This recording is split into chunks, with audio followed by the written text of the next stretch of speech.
Hi all, நானும் ஒரு TNPSC aspirant தான். ஸோ இந்த பேஜ் வந்து எதுக்கு ஆரம்பிச்சிருக்கேன் அப்படின்னா, ஒரு கன்சிஸ்டன்சியாக இனிமேல் ஃபாலோ பண்ணணும் அப்படிங்கிறதுக்காக. இன்னும் 6 months தான் இருக்குது. ஸோ எல்லாருமே படிச்சுட்டு இருக்கீங்க. All the best. இன்னும் நல்லா படிக்கலாம்.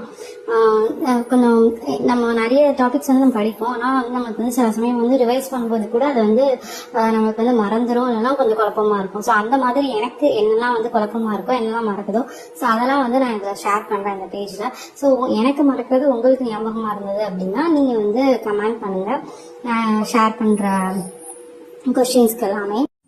தமிழ்ங்கிற சொல் ஃபர்ஸ்ட் எந்த புக்கில் வந்தது, தமிழ்நாடுங்கிற சொல் ஃபர்ஸ்ட் எந்த புக்கில் வந்தது, அப்புறம் தமிழங்கிற சொல் எந்த புக்கில் வந்தது, அதுக்கப்புறம் தாளமுங்கிறது வந்து எந்த நிலத்தோட பூ, ஃபர்ஸ்ட் கான்ஸ்டியூஷன் மீட்டிங் வந்து எப்போ நடந்துச்சு, கான்ஸ்டியூஷனை ஃபர்ஸ்ட் எப்போ அடாப்ட் பண்ணாங்க, அப்ஜெக்டிவ் ரெசல்யூஷன் வந்து யார் மூலமாக அது கொண்டு வரப்பட்டது, அந்த எப்போ ஏற்றுக்கொள்ளப்பட்டது, அதுக்கப்புறம்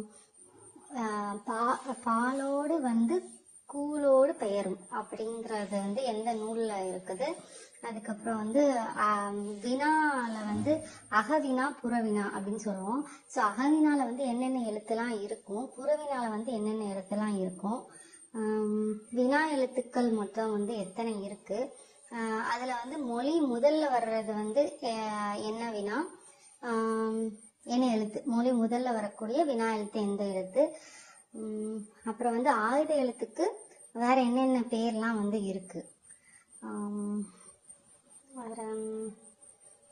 அதுக்கப்புறம் வந்து வீலும் அப்படிங்கிறதுக்கு பொருள் என்ன, அவ்வளோதான்.